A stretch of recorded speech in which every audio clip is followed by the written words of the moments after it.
it was in prison for 13 years. I go, it's not a big deal. She goes, they don't send people to prison for 13 years because it's not a big deal.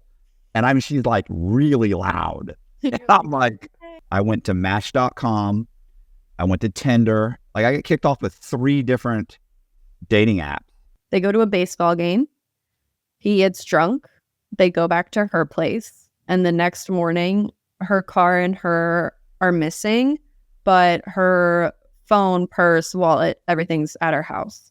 This guy that she had been dating for a month was homeless, an alcoholic, got drunk, killed her, drowned her in her bathtub, chopped up her body. And so based on the rapper, he was able to look up certain like delis in New York City that had that specific rapper, Google imaged all of the restaurants, found the specific one that he was sitting in, and he was able to say, you are at this exact restaurant, and then he walked 100 feet across the street to sit and eat it at this spot.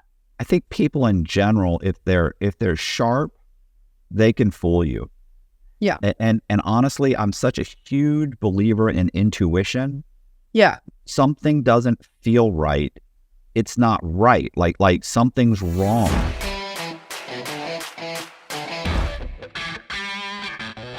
Hey, this is Matt Cox, and I'm going to be doing an interview with Kourtney Bell and Jillian Lee Garner, and they have a podcast called I Met My Murderer Online.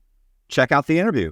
I listened to the episode, the last episode, and it's funny. It seemed really good. Like it's heavily, well, it's not super heavily edited because I didn't hear any. It was really edited well because there are interviews with different, what do you want to call subjects or witnesses or participants. Right. Yeah, I mean, we definitely have psychologists and lawyers come on, different attorneys from the case. But we try to get as many different opinions about it and perspectives as possible, and in order to get as much detail too. Right, the victim's husband. Especially because, victim's husband, Jillian and I are the experts. We are the ones sharing the story with the audience, and we are weighing in essentially our goal is to weigh in real time so we can give our thoughts as to what we would do differently, what we want to do in the future to keep ourselves safe, rather than trying to present this as something that we are incredibly knowledgeable about and know what could have been, specifics done. We're just sharing the story. Right. So I have a question. So how did this all kind of come about? Like, well, maybe first, I'm sorry. Jillian, how did you end up, I guess, what do you both in LA? Yes, I'm born and raised in LA. Kourtney's from Michigan, and we met in college together. And then I Met My Murder Online started as a TV show, and I was actually one of the reenacting actors on said TV show.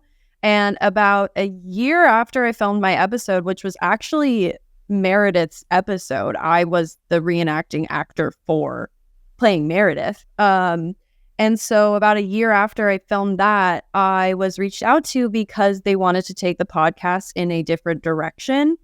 And they wanted it to just be less NPR, more conversational, a little bit of banter. And I said, I have the perfect person, and it is Kourtney Bell, and she is absolutely fantastic. And she's just been a joy to be a partner with. It's been, I hate to say fun because it's really hard stories, but to go through this, I wouldn't want anyone else by my side. Well, Kourtney, how did you two meet? We were in theater school together. So I feel like part of being in theater school together is you're thrown into massive, having 80 friends all in one day. So I can't remember the exact day that we met because Jill is 2 years younger than me, but I feel like we had an instant connection right when we got there. Like, and Jillian is truly one of the most talented actors I have ever seen perform in my life. Like, look her up, you guys, and watch her things and follow her. So I was really drawn to her because I was like, this is a person that I can learn from, you know. So I was so grateful when she reached out to me, just so can have something else to work on together. Yeah.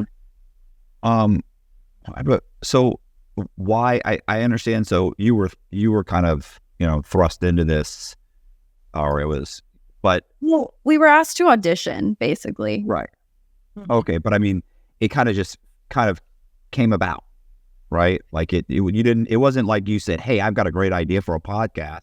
No, because the podcast was already Right. made. It was already happening. They just decided to take it in a different direction. And yeah, and they reached out to me. Right. So that's what I'm saying. It's kind of thrust upon you, like you. Yeah, it was a serendipitous moment, you could Right. say. Yeah. Were the both of you already interested in true crime at all, or? Well, I work in podcasting, so Okay. I was kind of already in the space. So I think they just kind of connected dots and was like, Jillian knows the show, Jillian knows the podcast space, Jillian might be able to make this a good show, and Jillian knows the perfect person to and I'm on board. So yeah, it was a very serendipitous kismet moment. And I jumped at the opportunity, as did Kourtney, because we're the target audience. We're the exact people that need to hear these stories, need to learn from these stories, and that's kind of what we're trying to do, is to have it be the audience, just like our friends. Like, we have these conversations with our friends constantly. Did you send me your location? Oh, can you send me whose Uber you're taking? Like, can you let me know when you're home? Like, these are all daily practices, and we just kind of want to tell these stories to a broader audience, because 4.76 billion people use social media. Like, about 60% of the world's population is using social media now. So it's just more prevalent than ever to make sure that we're safe and we're cautious and we're aware. Is it like 3 out of 5 or 2 out of 5 relationships are now started through dating apps? Something like that. Wow. I mean, my best friend last year married her husband and they met on Tinder. Yeah, I hear it more and more every day. Mm-hmm. I wonder what the actual statistic is. I know it's high. I was like, wow, that's like, you know. Yeah. And it's climbing. I was going to say, initially I had heard it and it was like, this is a few years ago, it was like 25% or maybe 1/3. And then recently, I think it was like, I don't know what it was. It was even higher. And I was like, that's higher than it was a few years ago. Like this. Yeah. And I think it'll just keep climbing. But the unfortunate truth is, and Jillian, correct me if I'm wrong on this, but it's over 10,000 abductions happen every year through dating apps, and thousands of sexual assaults just in the United States have happened with the rise of dating apps. So of course, you know, there's so much beauty to not only dating apps, but having Instagram, having OnlyFans is wonderful, having access to getting apartments, you're getting, you know, new tools on Craigslist. But there's also this other side of, now we're trying to figure out how to keep people safe while we watch this thing kind of grow out of control. Yeah, that's true. 16,000 abductions and sexual assaults from dating apps in the past, like just in the US. Did you? Okay, I mean, so like, you know, you try and stay vigilant. Like, is that part of the episodes that you kind of talk about that, or? Yeah, I'd say every episode kind of has something new to learn. Like Pop Smoke, he was killed because he accidentally posted his address he accidentally posted his address while he was purposefully posting all of the material objects he had just bought on Rodeo Drive and his trip to LA. And so that episode would teach the audience, like, I should not post my address. I should lock the Airbnb I'm in if it allows. There's just so many different things. Whereas like with Janae Gagne's story, she was an OnlyFans persona. Creator. I don't know. And she, like, her address was found through gift giving, and so I would say every episode kind of talks about a different aspect of how to be safe using social media or just the internet. Right. Did you guys ever see My Favorite Murder? I know it. Yes, yeah, I know it. Yeah, it's they're two. I don't know what happened to it. They were everywhere. Maybe 3-4 years ago, they were huge. I don't really hear about them anymore. It's one of the top podcasts. Is it? Yeah. Okay. Crime podcast. Yeah, I believe it's still Crime right. Junkie. Yeah, I'm no doubt. I just remember it was just everywhere a couple of years ago. It was the two comedians that talk about their favorite it's still their favorite murders. But they are honestly hilarious when they're talking about it. But I want to say, do you know what the statistic is for women that watch true crime? It's like outrageous. It's like 70% or something. Oh yeah, of women that watch.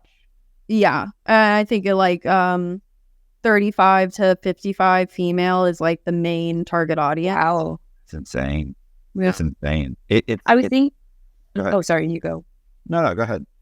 It's just silly, but I saw a post the other day. It was a conversation from a therapist that was basically explaining if you were a person who sits down at night and your way of relaxing is listening to a crime podcast or watching a crime documentary, you should see a therapist. Like, that is one of the initial things for them that they would be like, this is a diagnosable thing, because you should not find comfort in stress. And that really means you grew up in a really stressful environment, and we need to talk about your anxiety levels and how to manage them, because that is not normal. I blame late night TV, because I feel like when I was growing up, if I wanted to fall asleep with the TV on, it was NCIS. It was Law and Order SVU. Yeah, it was. It was just like the most brutal murder, and I'm just like, so I think we're a certain generation where it's like we're just so desensitized to it, I think. And that's even to say that now we can have comedic true crime podcasts. Like, I think that says something to society. I wonder why women are so attracted to that, because take my podcast. I mean, I seriously doubt that you guys have ever seen my podcast. But so let me give you the skinny is basically I talk about just crimes, but like I'd say 99% of the crimes are crimes like, bank robbery or fraud. Most of it's fraud related, or someone who was ripping off ATM machines, or it's 99% is. And none of them are violent. Like I think I've had one guy. Well, I don't know about petty. There are millions of dollars. Major fraud, I guess. Yeah, or even bank robber. Like these aren't. Oh yeah, that would. So, I think I've had one guy on that killed someone, but it was a justified homicide. It was the guy attacked him in his own house, and he's self-defense. Right, and he had a weapon, and he shot him, and they arrested the guy, and it was like 2 years before they finally just dropped the charges. He was like, wow, take me to trial, or this guy attacked me in my own house, and I shot him. I mean, that is absolute stand your ground. There's no way a jury in Florida is going, or in South Carolina. That's a constitutional right you have. Right. So, but it was a new prosecutor and whatever. So anyway, it was a great podcast. So, but other than that, it's mostly crimes that are more thought out. And I don't know, as a result of that or not, I don't know what the reason is, but the makeup of the people that watch my podcast, it's like 93 to 95% male. Interesting. Isn't that not? I will say, I think it makes sense to me in some sense. Obviously, I'm just theorizing here. I have absolutely no fact to base this off of. But as a woman, you have to be so hyper vigilant, unfortunately, living in this country. Like, I know when I walk down the street, when I get out of my car at 9 p.m., even if I am, only parking 1 block away, I pull out my my pepper spray. And it's the neighborhood that I live in that I know that I'm comfortable with. If I'm out walking my roommate at the time had a dog, I'm making sure that I'm looking over my shoulder. I'm making sure that I'm not being followed home. I'm making sure that when I stay in a hotel room, I bring a lock with me, an additional lock to put on my door, because I have to travel a lot for acting work. And Damn, send me that Amazon link. It will. It's like $15, and you don't know where you're staying. And it's more common than you would think of people breaking into hotel rooms, because for whatever reason, I guess it's a little bit more accessible because there's so many people in and out. And so I wonder how much of the reason behind so many women watching or listening to these crime podcasts is because we're already prone to being a little bit more anxious and therefore concerned about what can I do to make sure that I'm keeping myself safe in the situation that I would have even never expected would have been dangerous. Whereas I think men have a little bit more privilege of walking around with like less concern about being taken in the middle of the night. Yeah. I think it's also interesting that like women love true crime, but for your podcast specifically, where it's not about being killed, it's not about being followed. Like maybe, and again, I'm just theorizing, but maybe females are like, I'm not going to rob a bank. They're like, I'm not going to pay tax. I don't need to know this. I don't need this information. Yeah, I don't need this information. They're like, go and rob a bank. Like, yeah. But they do need to know about, this girl's husband cheated and then the wife killed her and herself. Like that's certain. Like I was listening to that whole thing. I was like, if I had a beef with anybody, it's the husband. I know. He's gotta go. And he's fine. Right. He's like scot free. Well, what kills me, and I was thinking to myself, okay, so by the way, you know that most women, when they murder someone, it's by poisoning. Yes, I did know that.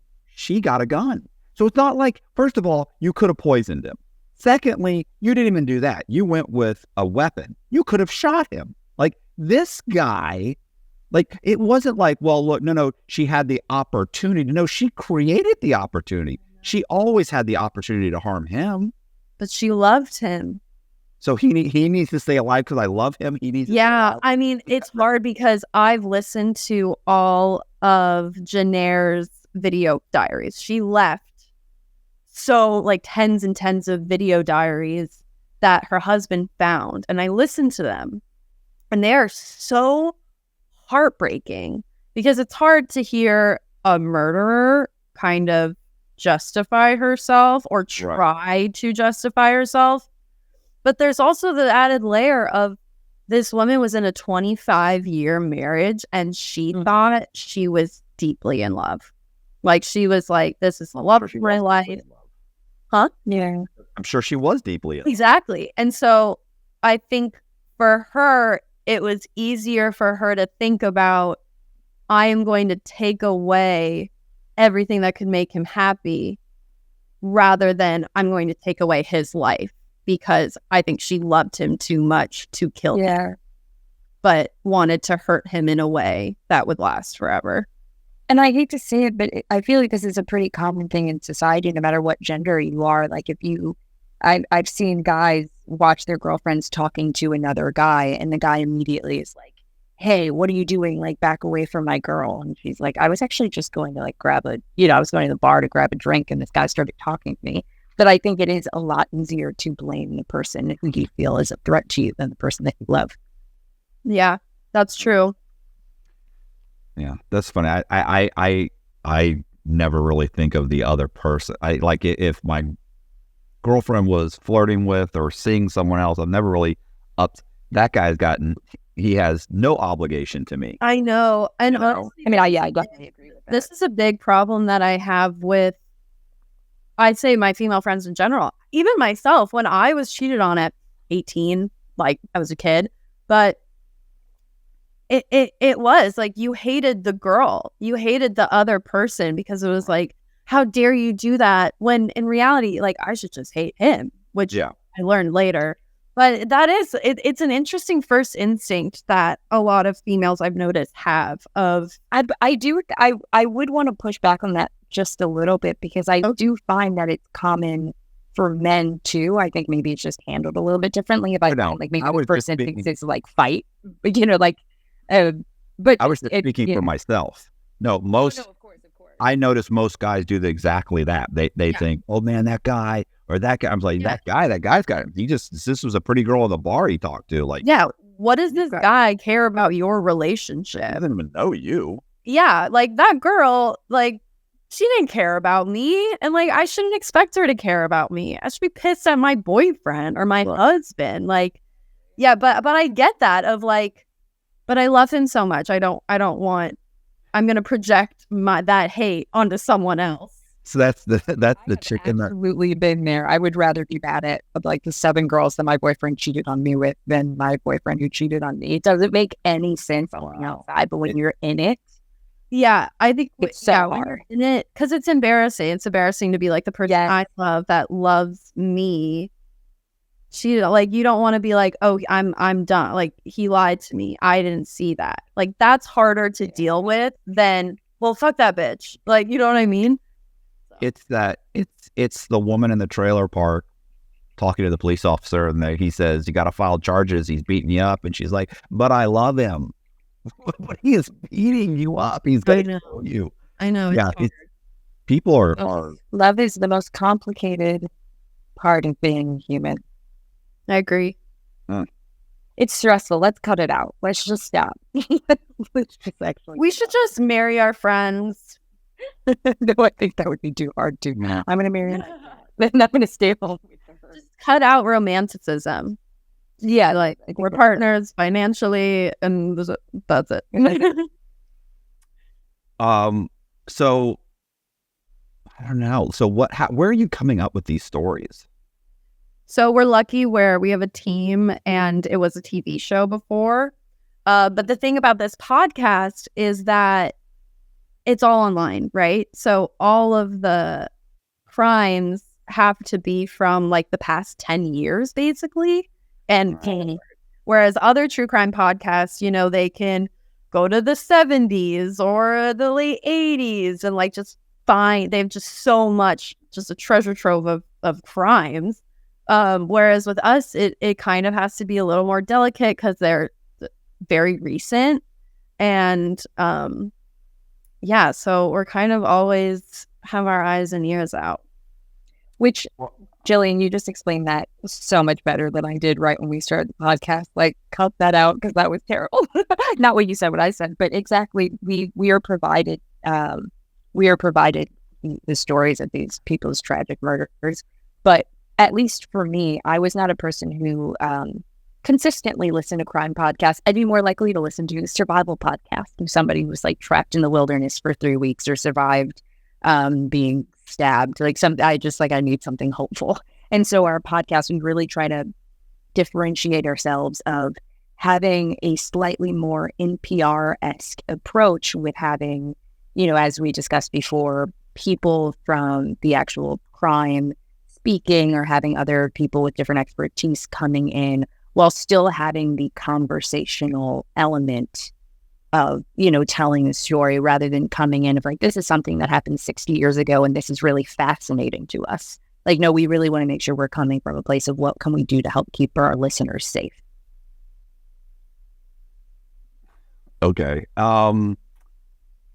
That's just for some reason, it just reminds me of people watch my podcast all the time and they're always like, you know, you're so inspiring. And I'm like, really? And I'm not trying to be inspiring.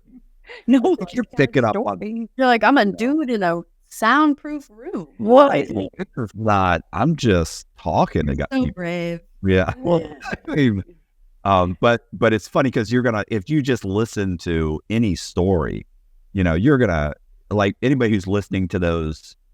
Listen, the guy in that podcast and his girlfriend or mistress, whatever, never saw that coming. So to me, it's like, hey, this could go bad. Like, I'm in a situation that's similar to that, and I don't see this happening. Like this is that's something that you just would never contemplate. She's not threatening. She's not saying I'm going to kill you. He doesn't know she's bought a gun. He doesn't know any of this is happening. He's thinking it's an amicable, contentious yet amicable divorce on a relationship that didn't work out. So I think you always have to be kind of, hyper vigilant. Just listening to the story alone, people are going to come up with, hey, I need to be concerned about that. Yes. Right. And I was going to make a point where if even one person is listening to our podcast and is like, oh, I'm about to go on a trip, maybe I shouldn't post the Airbnb I'm at. Or, oh, I know that the person I'm with is married, maybe I should end this. Or like if one person can listen to these and change their life in the slightest way just to be a little safer, then we did our jobs. 100%. I have a friend who never tells anybody when he goes on vacation. He'll tell you when he got back. Yeah. That's good. What if I get robbed? And I'm like, well, maybe you shouldn't have friends that you think would rob you. That's right. So have you thought about that? And he's like, I guess. No. Yeah. I've never thought about it in the other direction because I'm always thinking, what if something bad happens to me on vacation and then no one knows that I'm there? But right. Yeah, I guess I do see the other thing, maybe not wanting to publicize that you're gone. Yeah. I mean, I think there's a difference between let me text my friends and tell them I'm going to be gone. Can you water my plants or something? And posting on Facebook or Instagram or all of your followers being like, I'm in Hawaii and my home's empty. Like, I think the problem is that people want to share everything immediately and get the likes and the views, and they love it because it boosts our serotonin, and now we're just addicted to it. And I think that addiction feeds our urge to post immediately when we really don't have to. You can still get those views, you can still get those likes if that's what you're chasing when you post them when you're back. Like I think we are so used to immediate gratification now that we just need to realize that it doesn't matter. Social media can be fake. You can pretend that you were on your vacation last weekend now. Like, it's okay. Yeah. I was gonna say I'm constantly looking at like the YouTube, like just the posts and how they're doing and that sort of thing.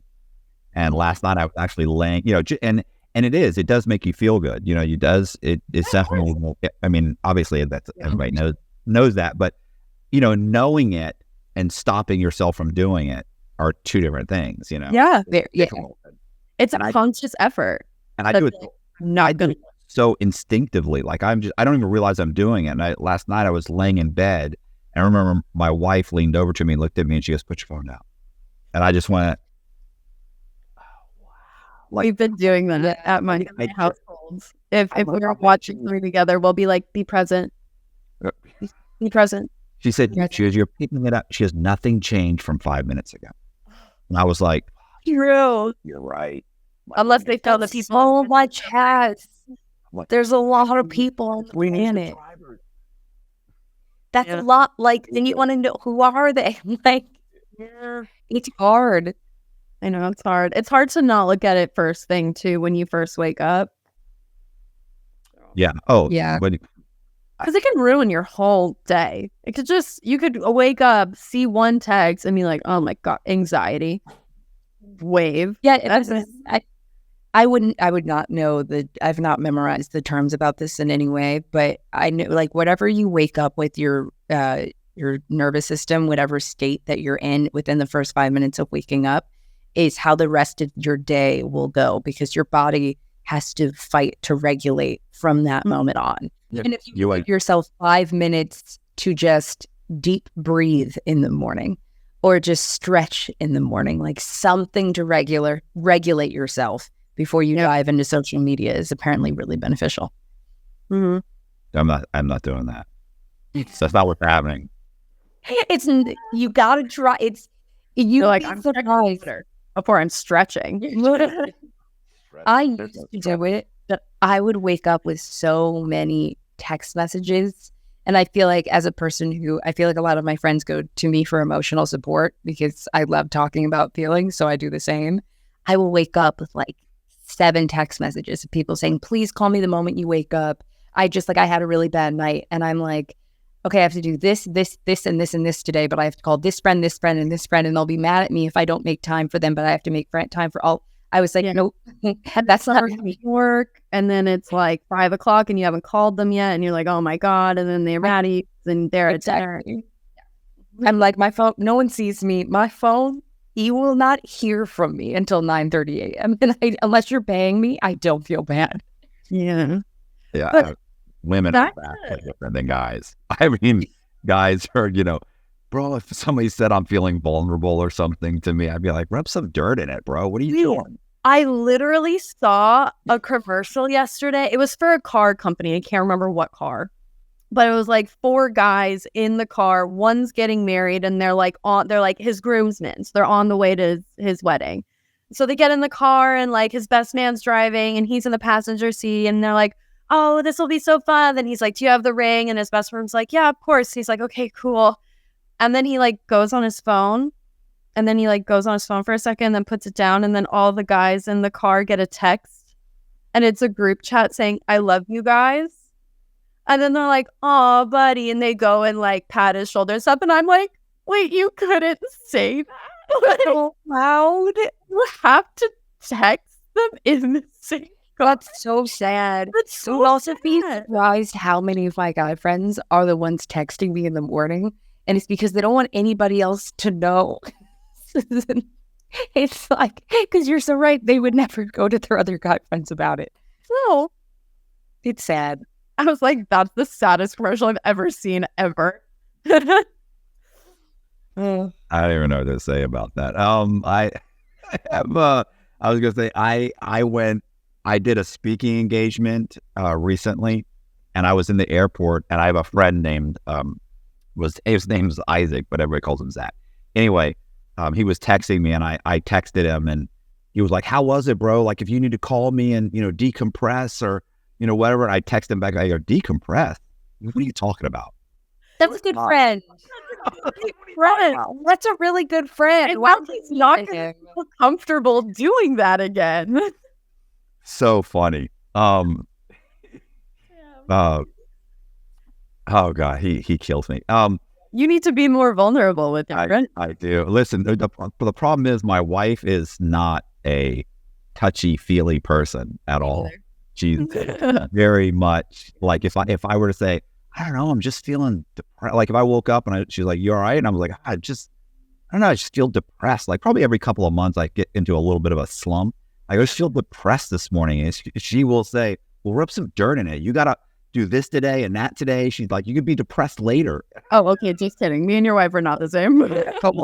I'm like, okay, yeah. I don't know what I was thinking. Sorry. Oh, like, come on.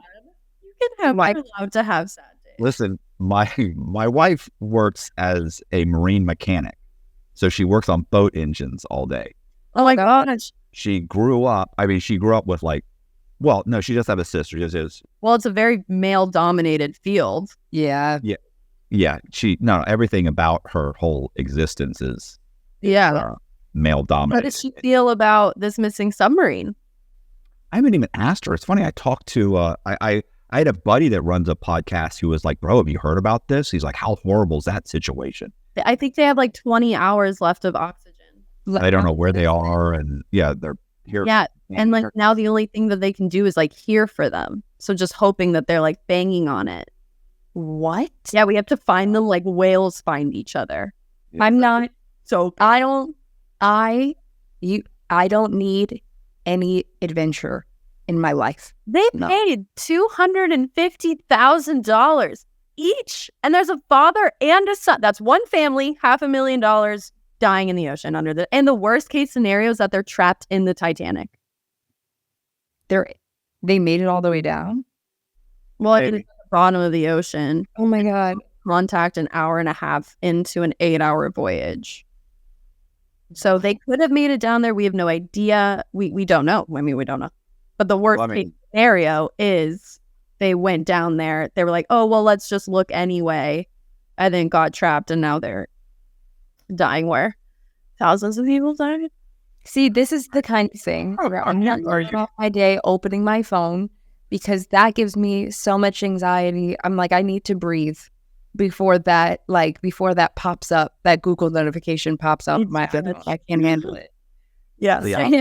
I'm thinking, I'm doing all right compared to those people. Like, I'm doing okay. I don't need to go to space.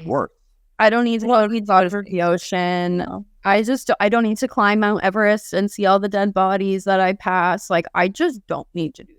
I also don't really need to get on a roller coaster. I don't need to bungee jump. That's just me. But I like those things. My perfect adventurous day is trying a new food and getting a massage. Like that is what what I need from life. No submarine. No. Not even a thought. Also, my friends aren't allowed to do that either. Like, if I have a friend who tells me that that's something that they want out of their lives or to go to outer space, and like, it was so nice knowing you, but I can't have secondhand anxiety thinking about where you're at. I can't do it. You can't really do anything, though. Don't ever change your mind on that, please. I won't. Honey Bono was skiing and he died. I don't do that either. I don't ski either. It's not happening for me. Yeah. Come here. So, I can tell you guys a funny story really quick. Kourtney and I have been talking about how parents will put it's graduation season, right? Mm-hmm. So all these parents on the front lawns are putting up banners being like, congratulations, Michaela, on graduating from this specific high school and going to this specific college. It's like, oh, so now they have your child's name, school, address, photo. Awesome. And my mom listened to an interview that we did talking about that and just sent me the banner she made for me doing the exact same thing. Did you not remember that? No, I was like 17, 18. That was like, what, 8 years? I had that years ago. Yeah. Oh my God. Your interview reminded me that I made a banner for your graduation, not knowing that it could be unsafe when I posted it on social media. And I'm like, yeah, I don't think any of us thought about that in 2016. Yeah. Yeah. I don't think people are thinking about it now. Yeah, exactly. Yeah, I'm not sure what I would do with that information, but but I hear you.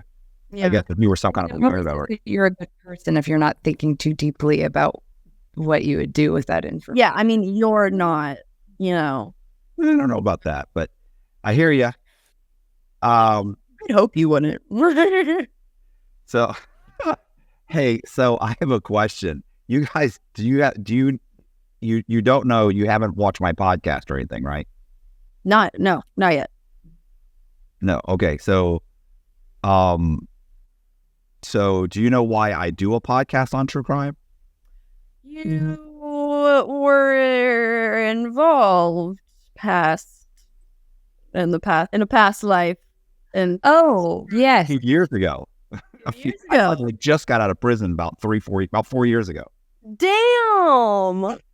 I don't know why that. I don't know why. I feel like that was the fact that I registered when we were meeting last week, and then this week I've just. Yeah, I did like 13 years in federal prison for bank fraud. Yeah, to be blunt, you con people, right? I mean, it was banks, but yeah, that's certainly part of it. That's cool. Well, I mean, how would I put this? Respect. That's cool. I mean, like, it's banks. Thank God for people like her. So kill someone, like, I don't know, it's a bank. No, I hurt someone's feelings once. So a few times, maybe a few people. So I do like the con man thing. I used to shy away from that, but I think that's a very general a general term, and I think it definitely applies.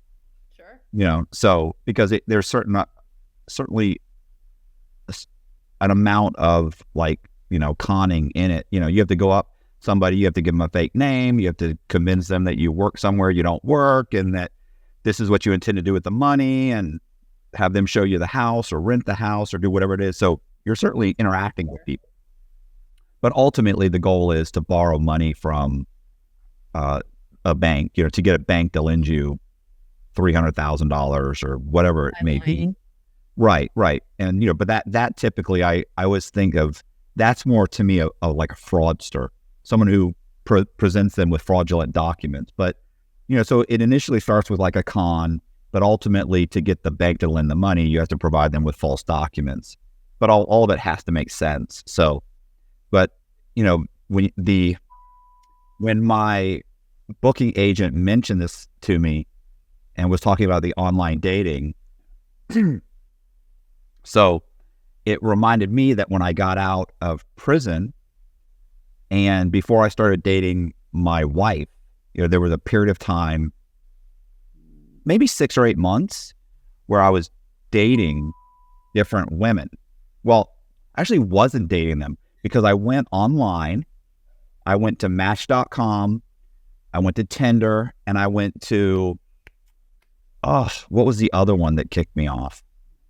Like I got kicked off with 3 different dating apps because I was saying, hey, my name's Matt Cox. I'm a true crime writer. I'm also an artist. Like this was before I started the podcast or anything. I'd just gotten out of prison.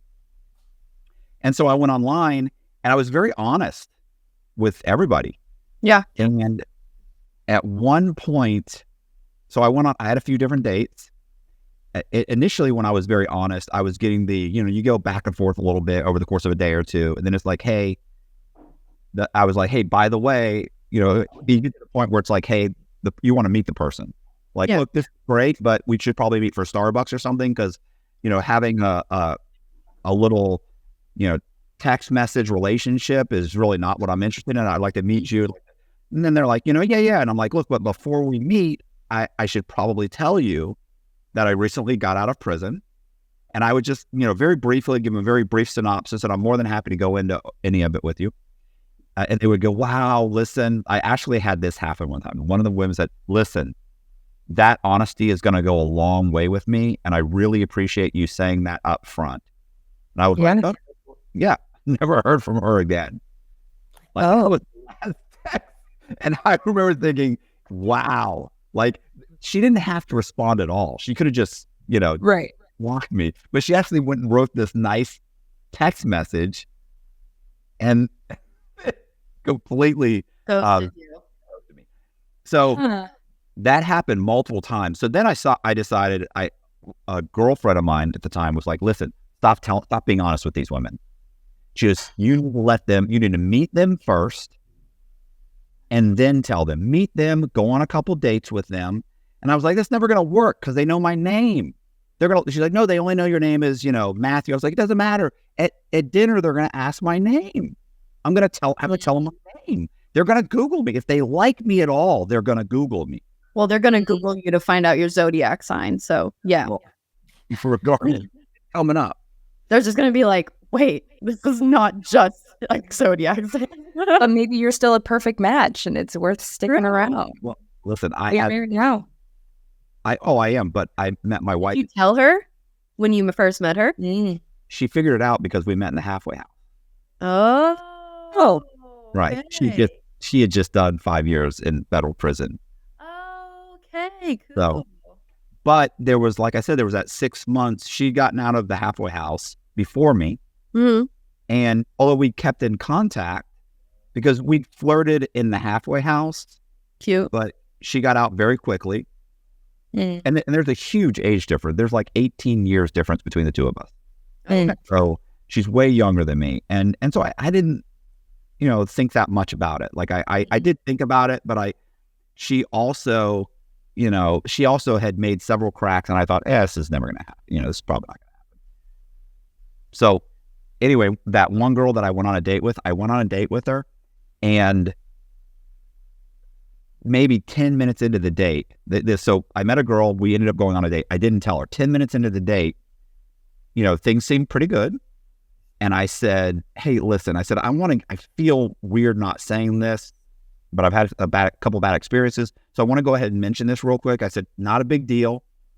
I said, I do have kind of a past. Like I recently got out of prison, and I said, a few months ago, I'm kind of starting my life over again, but I want to be honest about that. And I said, it was just bank fraud. And she goes, you just got out of prison? And I went, yeah, I just got out of prison. And she was for bank fraud. She goes, how long were you in prison? And I went, it was in prison for 13 years. I go, it's not a big deal. She goes, they don't send people to prison for 13 years because it's not a big deal. And she's like really loud. And I'm like, around like this. What do you like? Okay, and she's like, I said, okay, well, it's really not a big deal. It's just bank fraud. It's just bank fraud. They sent you to prison. It must be a big deal.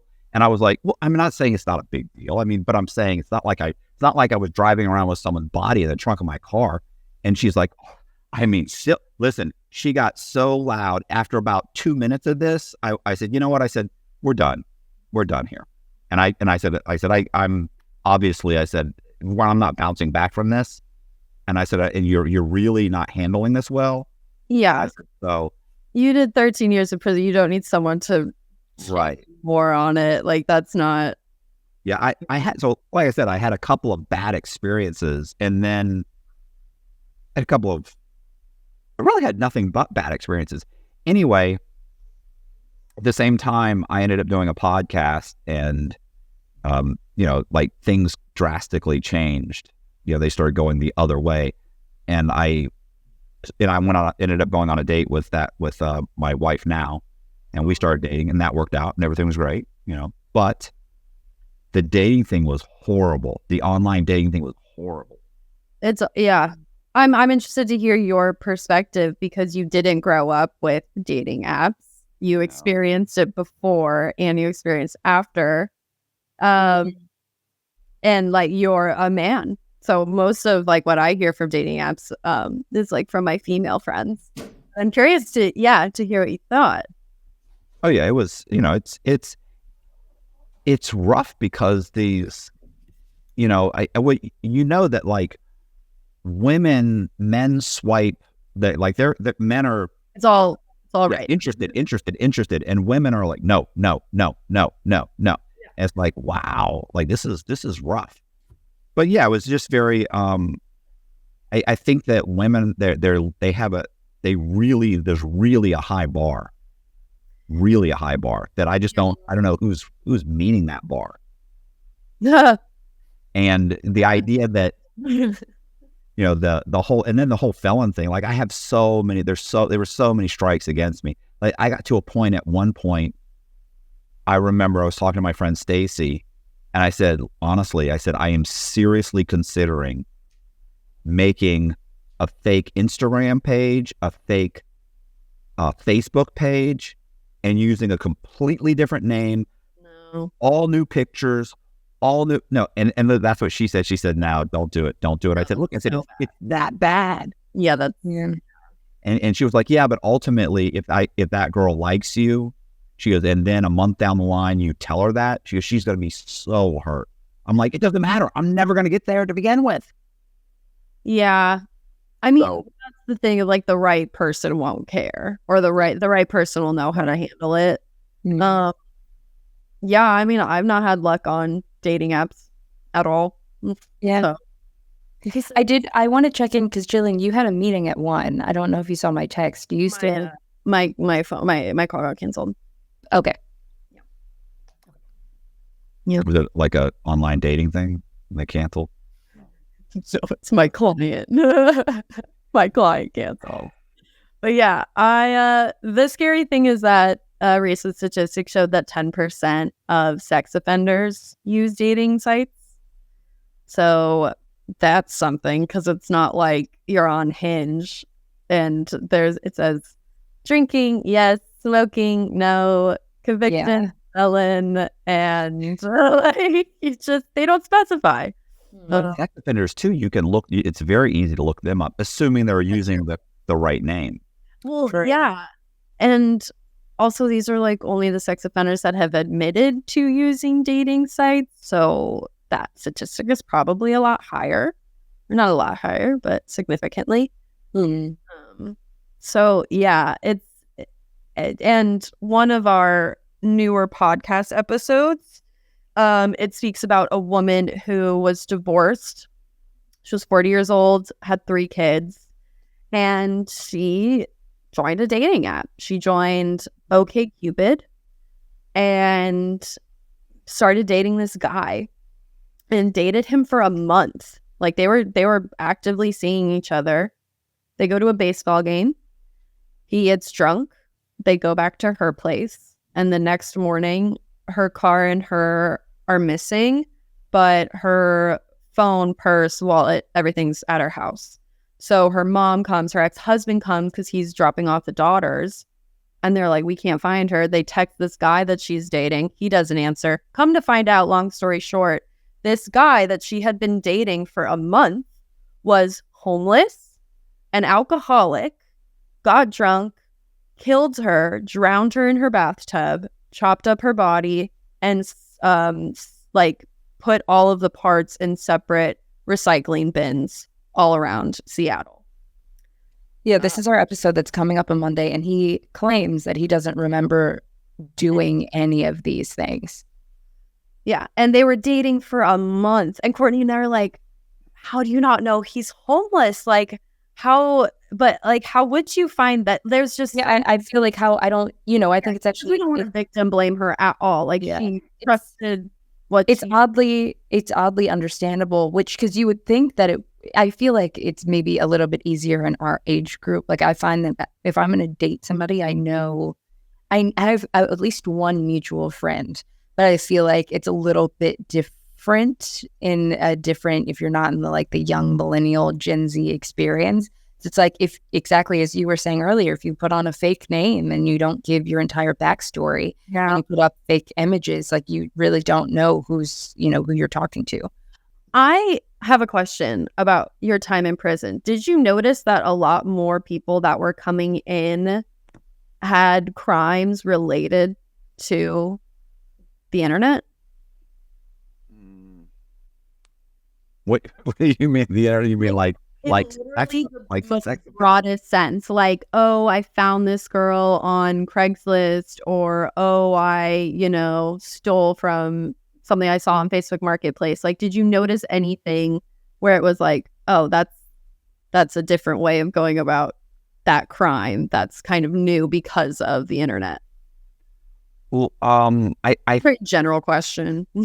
Yeah, because I think that there were crimes that started happening, and I started hearing about, that weren't really crimes when I was out there, or they'd obviously just started doing them more internet based, but it was the same type of crime. I'll give you an example for so there's the name they gave it was the drop. They call it the drop. Like, that's like the dark world kind of, he does the drop. Well, the drop is basically, it's income tax fraud. So I get your social security number and your full name, and I file for your income taxes before you can. And so I get a check for $8,000. Well, when it was initially being done, it was all paper. Like, guys are mailing it in. Yeah. They're getting a check back. Well, of course, as things became automated, through the internet, people started filing online. So they're filing online, and then they're getting the money wired to them on green dot cards or prepaid debit cards. Yeah. So it became more and more web-based crime, and of course, they can also put up kind of a backstops, kind of wait to stop it. But these guys get around that, and then the ways they get around it are also internet based. You start hearing about socket servers and different types of using spoof cards. Like, there was no spoof card when I was out there. there was, and so there were more and more frauds where you were hearing about. I was like, well, how did you do this? They're like, oh, I used a spoof app. So they thought this and they thought that, or I had it overnighted to my house, and and then I just or overnighted to someone else's house, and I just waited outside, and I got the prepaid debit card out of the mailbox, and so now I have a prepaid debit card that was mailed to their house, but I grabbed it, and I was like, "How did you know to do that?" Oh, you can follow the tracking. You can track it the whole time on the website. I'm like, oh, okay. So there were all these little things. There was a guy one time, and I've mentioned this conversation on my podcast a few times, where the guy was pitching his story like, hey, because when I went to prison, I started writing guys' true crime stories. Mm-hmm. That was one of the things I did. I wrote like 8 books and about 24 different synopses of true crime stories. What book deals.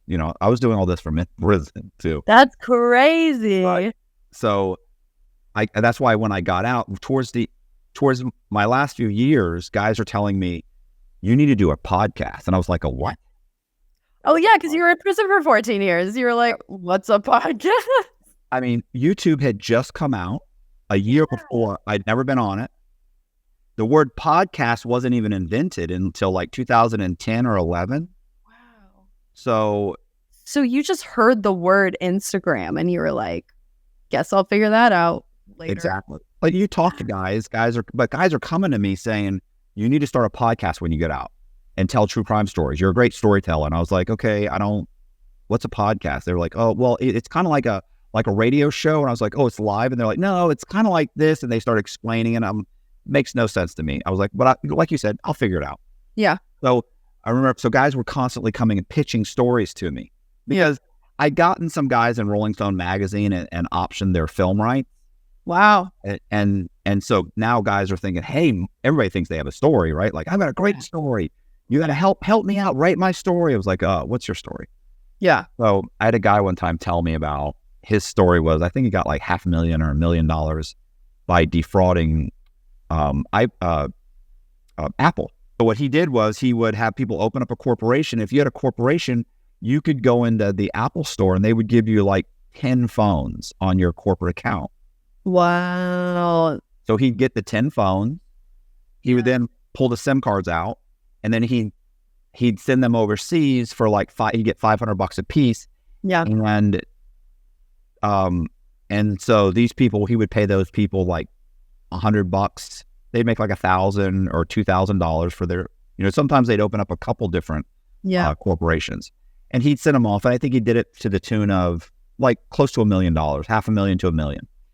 Well, when he's explaining it to me, I remember he kept saying, how on the iPhone, and I finally stopped him and I said, bro, stop saying that. I said, I've never seen an iPhone. Wow. And so no one even snuck him in? Like you didn't even see him? No, and I'd never seen one other than being maybe on TV. They didn't come out till 2009? Yeah. The first ones, remember the first, and they weren't like hugely, they were popular, but they weren't like everywhere. Yeah, no. So. Wow, that's crazy. Yeah, I'm sure there are certain crimes where you're just like, I literally have no idea what you're talking about or how you did that, and I can't wrap my brain around it. That's so wild. Yeah, the technology these days and the people that, the things that these kids are capable of. Kourtney, actually, we were talking about this recently. There's this video on Instagram, or it was a TikTok, and this guy posts a sandwich. He's in New York City, and he's like, this is the best sandwich I've ever had in my entire life, and I'm gatekeeping it. I am not telling you where I am. That was the TikTok he posted. A guy, duet. Do you know what a duet is? Yes. Yeah. So he basically like duetted it and was like, I will tell you where that is. He saw the photo of the sandwich, saw that there was a little bit of a light blue wrapper, and then took the portion above the guy's head and like kind of looked at that and saw what kind of building it was. So based on the wrapper, he was able to look up certain like delis in New York City that had that specific wrapper, Google imaged all of the restaurants, found the specific one that he was sitting in, and he was able to say, you are at this exact restaurant, and then he walked 100 feet across the street to sit and eat it at this spot. Nice. And in addition, the way that he did it, he sat at the exact table that the guy was sitting at and took the same amount of bites out of the bagel and laid the bagel down on the wrapper in the same way. So she just got out. And so that we can see that is right. literally the same. Yeah, it's crazy. And it's scary to think what people are capable of, because you're like, oh, that's a funny video. But the idea of like a celebrity posting, you know, a video of them and they're in their backyard. They're like, you know, I'm just enjoying a day. You can't really see their property, but people are able to look at the sky and go, okay, look at the telephone poles that are there. How are they placed? There's a tree exactly in between these. And they're able to find people. Nothing. Did you see the documentary, Don't Fuck with Cats? Yes. It's so good. Yeah, it's amazing what people can do. Exactly. And those are just Joe Schmoes. Those are just people like you and me, just at their computer on Reddit, just like, I'm just going to look on Google Images and Google Maps, and I'm going to find everything I can. And it's like, everyone's a PI now. I think that what drastically changed from when I got out, one of the things about my crime is that I realized my crime now, where I had to go in the bank. Yeah. Like there was just no way for me not to go into the bank, not to show my face, not to open corporate accounts, not to meet with lawyers and lawyers and closing agents and real estate agents. Like I had to meet with these people in person. Yeah. It was just the way it was. But now my crime can be done by sitting in a Starbucks with a laptop. I can view the house, rent the house, open the bank accounts, apply for the loans from the banks, close the loans remotely with using remote notaries. I don't know what that is. Notaries at the closing, because you don't have to go to, in most states, you don't even have to go to a closing anymore. You do it remotely. Yeah. And then have them wire the money to the bank accounts that you've opened, and then have that money transferred onto prepaid debit cards, or, you know, whatever, prepaid cards, or do anything, buy crypto with it, buy gold, have the gold shipped to an abandoned house or to a house that you, right. I mean, like my crime could be done completely remotely now. Yeah. And, you know, so that's one of those things that's just like there's no aspect where anybody has to see me at this point. So. And to your point, you could be a totally different person. Right.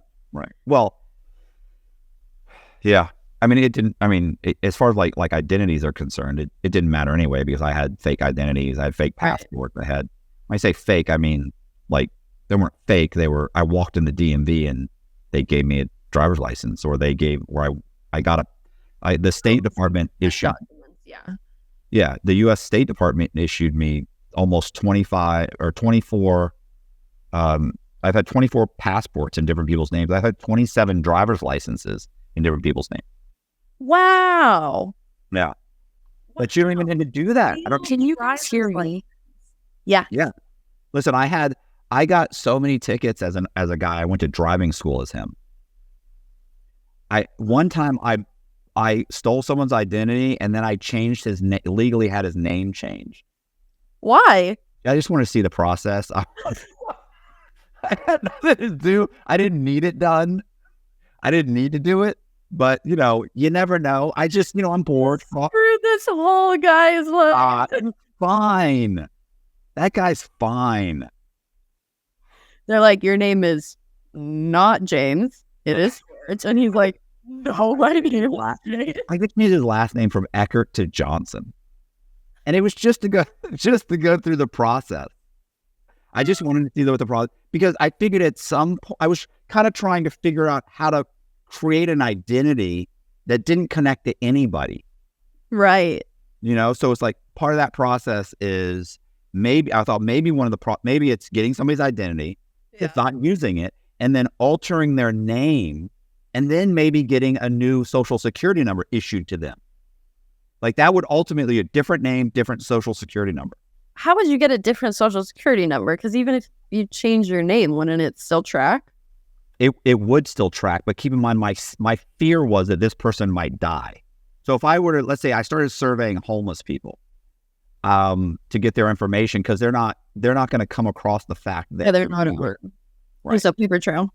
Right. So if I interview you, or if I interview, and what I did to do that was I would survey them. I'd say I would say I work for the Salvation Army, and we're taking surveys to determine where we place our next homeless facility.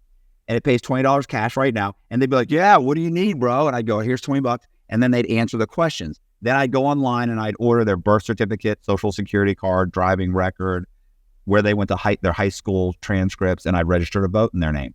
Then once I got that information, I'd go into a DMV in a state where they'd never had a driver's license, and I get a driver's license issued to me. Then, of course, I'd get a passport, because why not? And then, yeah, I mean, they're not going anywhere. But I figured, what I need to do is, like, how do I get this? Like, I still have this guy's name.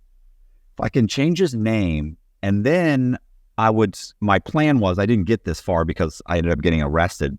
This was it was just little things I was doing, but yeah, probably didn't get that far. Well, I think it would have worked. Okay, so here's how you can get your social security number changed. One, obviously, federal government, a judge can say this person needs it for identity or for safety purposes. The other thing you can do, so for instance, the witness protection program. Oh, right. Okay. A judge will sign off saying, look, they're changing his name, he's getting a new social security number.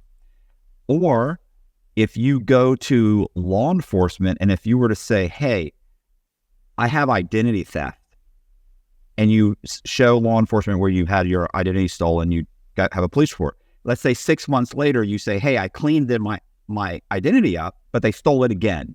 So if you can show 3 or 4 times over the course of a couple of years, you can go to Social Security Administration and show them the documentation, and they will give you a new social security. Right. Because the idea is that someone took their social security numbers and they're not giving out. Right. It's becoming a lifelong problem. Yeah. So if you did that and you change your name, essentially, you could go to another state and get a driver's license, everything with a new name. So if that homeless person dies, first of all, most of the time they die, they don't even know who they are. Yeah. Most of them don't have criminal records. So a lot of them die, and they're just, okay, this is a homeless person, he died, and then they bury him. So I thought that way I could get a new identity. Another thing is stalking. If you're being stalked and you can show repeatedly that someone has followed you to multiple addresses, you can also request social security change your. Yeah. But these are things that take years and years. Yeah. So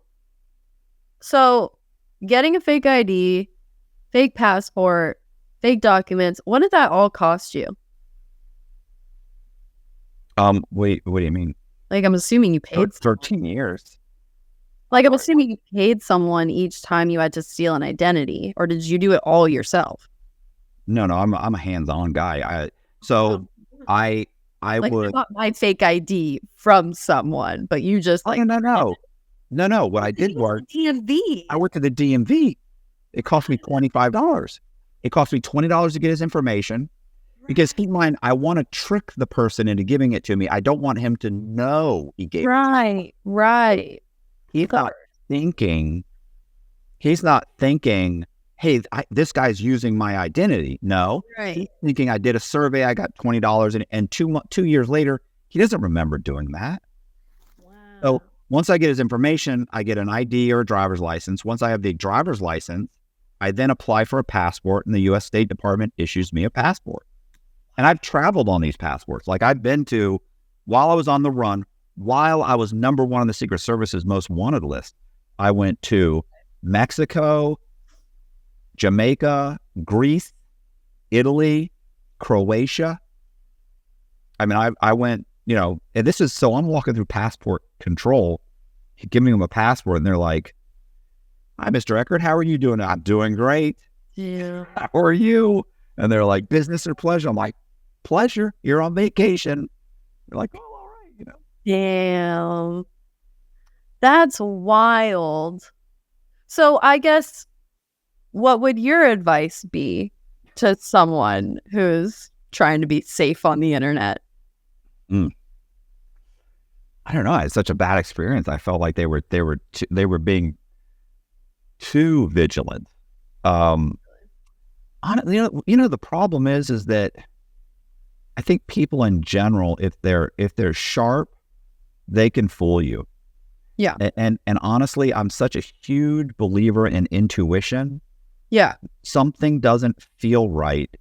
It's not right. Like something's wrong, and it's probably better to be safe and say, hey, hey, let's meet at a public place. Hey, you know what? I know this is weird. Can I get a picture of your driver's license and send it to my friend?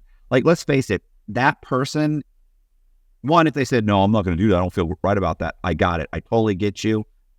Invasion of privacy. I understand. It was nice meeting you. See ya. Mm-hmm. I have no problem giving anybody my driver's license. Yeah. So if that's odd. So if you wouldn't do it and you understand that I'm a woman or I'm a man and I feel odd about the situation, something's not right, and you don't want to do that, something's up. Let's go to the next one. And if the person really was thinking about harming you, he's probably just going to move on to his next victim.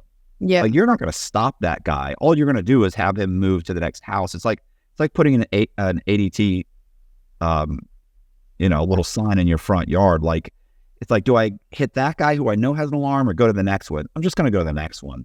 Yeah. Because that's all you're really doing. You're not going to, grab these guys and throw them in jail. You're really just saying, move on to your next victim. Yeah. Somebody's going to get victimized. So you say, like, don't be shameful about it at all. Ask for whatever information you want before. Why not?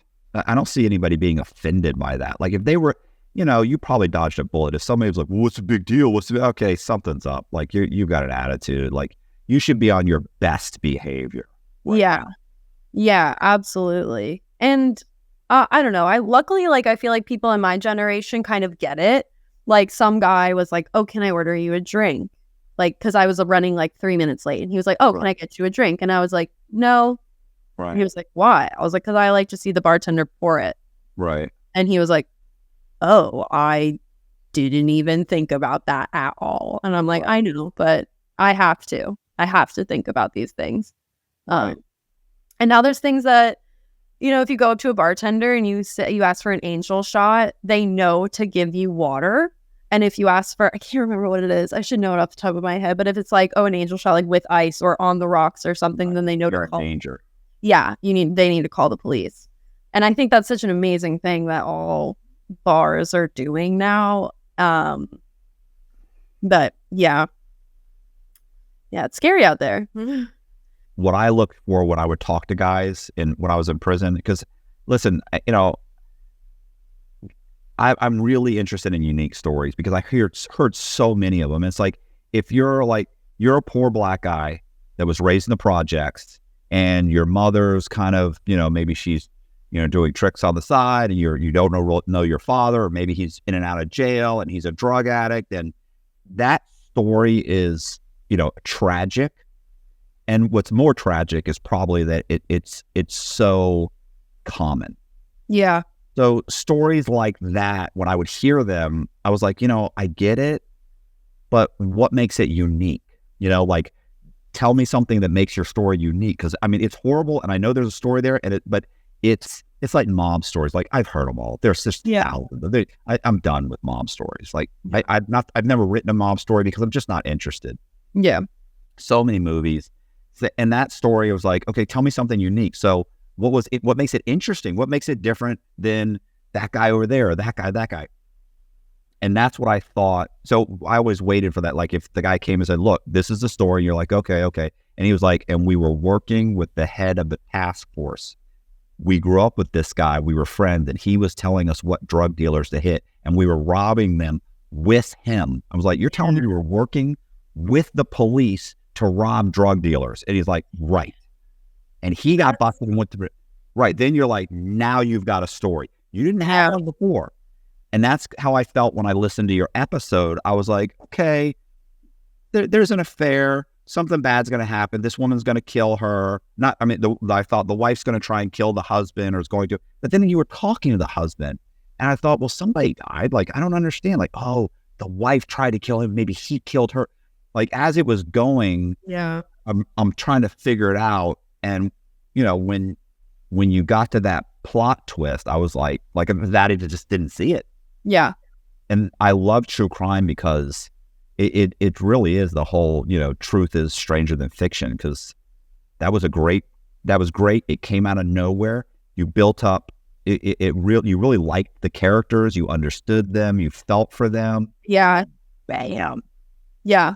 I wish Kourtney was here to talk about this, because I think what makes us feel so strongly about this podcast and why we care so much about making it good is because, you know, we're actors. Like, we met getting our BFA in acting at the University of Michigan. So we know how to tell a story. That's literally our job, is to empathize and tell a story as accurate and respectful as possible. So we always keep in mind, like, the families are going to listen to this, and they're all so recent.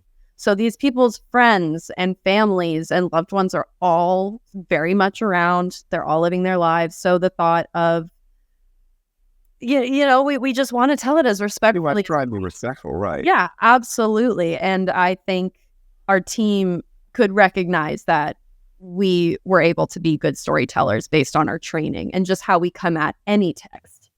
Even if we come at a play, it's like, how do I make these characters real? How do I make the audience care about these people? And with I Met My Murder Online, it's obviously a little easier because they're real people, and these are real stories that people need to hear and learn from. It's also a good, the whole online thing's a good connection, because so many people have dated online. Everybody can kind of empathize. They can kind of think, yeah, I get that. Yeah, I can tell. Everyone needs to know how to be safe.